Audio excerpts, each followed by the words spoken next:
Geoff Freeman's with me, CEO of US Travel Association. You are going to tell me that these waiting times are unacceptable, and I'm going to ask you, so what can you do about them?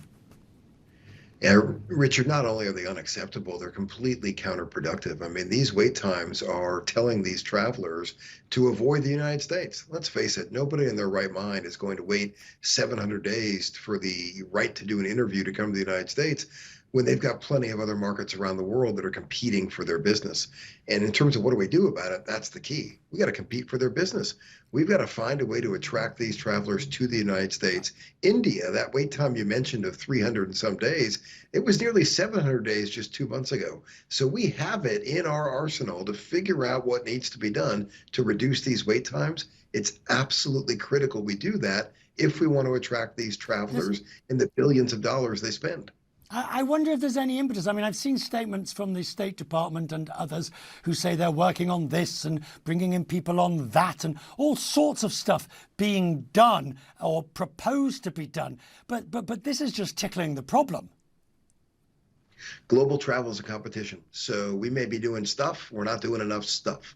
Other markets are beating us right now. They're competing for these travelers in a way that we're not. They're reducing the visa wait times. They're eliminating visas in some instances. They're creating fast pass for frequent visitors. They're putting steps in place to attract these travelers. We're not as ingenious right now. We're not being as creative right now. These are the types of steps that are necessary if you're serious about welcoming the visitors. And just to put a finer point on it, our spending last year of international travelers was only a little over 50% of what it was in 2019. That's how big this cost is.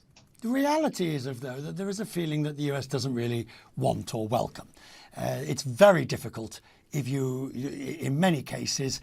And, I've spoken to friends and others who say, why would I willingly spend the money going to the US to be abused by an official when I get there in the airport, to be paid overpriced, to have tipping that's out of control? Yeah, great place to visit, lovely things to see and do, but frankly, who needs the hassle?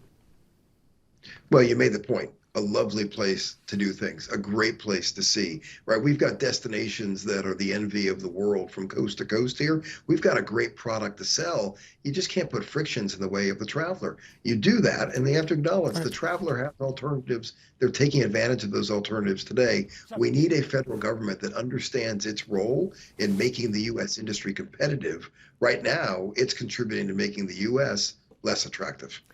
Geoff, who is the U.S., for the federal level, who is the tourism minister of the United States? I think you know the answer to this question. The U.S. is the only developed nation in the world that doesn't have a tourism minister. I've sat there with tourism ministers where they talk about how they wake up every day to make their destination more competitive, how they're going to do X, Y, and Z to fight for travelers. We don't have anybody like that here in the United States. We don't prioritize these issues like they do in other countries. That's okay. But we're going to have to get serious in a lot of other ways if we're going to be attractive. And we're just not attractive today. We're trying to wake up the U.S. government to the need to fight for these travelers. There was a time where we had this confidence. Where else would people want to go? Well, maybe that was true, but today they got plenty of other options. If we're serious, we got to get serious. And do you think that the US should join the UNWTO? Admittedly, not being a member of it, there's lots of others like the UK that aren't, and it goes back with deep historical political reasons. But do you think the US should reconsider that decision? I think the U.S. needs to be laser focused on bringing more travelers to the United States. When we do that, it reduces our trade imbalance. When we do that, it strengthens local communities. Let's have a 10-point plan to bring travelers into the United States. I think that needs to be our top priority. Geoff, I'm grateful. Thank you very much indeed. We'll talk more about it. As you know, it's a subject close to my heart, and you and I will discuss this on many occasions. I need to show you what the markets are doing.